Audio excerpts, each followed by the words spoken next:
Kayo po ba mga bossing ko ay isa sa mga nag-iisip sa ngayon kung ano po ang mga pinakamabibisang pamamaraan upang sa ganoon masigit po tayo na maka-attract ng kaswertihan.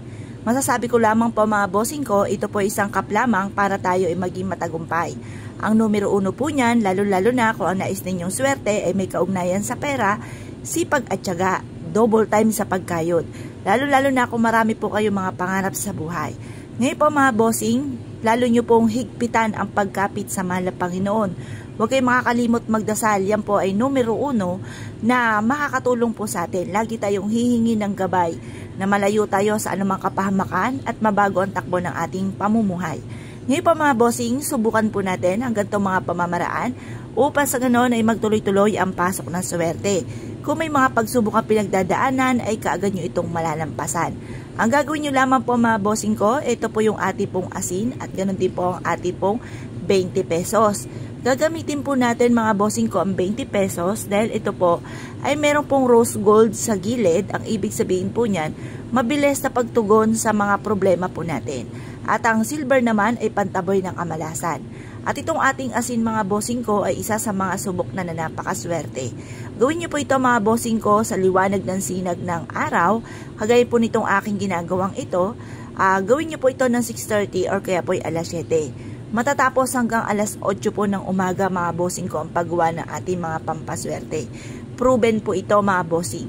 Mag-wish po kayo na sabihin po ninyo, halimbawa, walang tahanan. Magkaroon ako ng sarili kong tahanan. Siyempre, yan ang isa sa mga pinaka-importante sa lahat. Pagkatapos sabihin niyo po dito, lahat ng aking naiisipan na inegosyo ay dito na ako yayaman. Direct to the point mga bossing ko ang pag-wish. Or kaya po, sa tinatayaan kong numero, ako ay manalo ng jackpot. Ganoon pa mga bossing.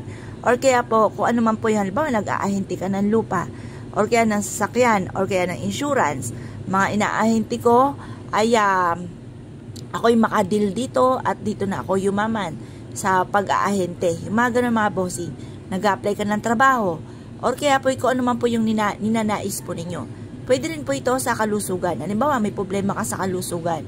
Gumaling na ako sa aking karamdaman at magkaroon ako ng napakahabang buhay at hindi na ako muling magkakasakit pa. Ganun po mga bossing. Pwede nyo rin itong gawin sa tao na may karamdaman na gusto nyo pong gumaling po siya. Tapos, ilagay nyo po siya sa pouch, banggitin ang kanyang tunay na pangalan at ipilido at ibigay nyo po ito sa kanya. Pwede nyo itong ilagay sa ilalim ng unan o kaya po mga bossing ay isabit sa bintana ng kanyang kwarto kung saan lagi siya ay natutulog. Ngayon po mga bossing, ang gagawin nyo lamang ibibilad nyo po ito sa sinag ng araw. At pagkatapos, ilagay nyo ito sa isang pouch or tahiin nyo at gawin nyo unton at ito ilagay sa bulsa, bit-bitin kahit saan kayo magtungo. Ito po ay napakaswerte. Basta may 100% kang paniniwala sa ganitong mga pamamaraan. Kapag ang asin po ninyo ay natunaw, itapon nyo lamang po ang asin at hugasang mabuti ang ating barya. At pagkatapos ay gumawa muli kayo ng panibago.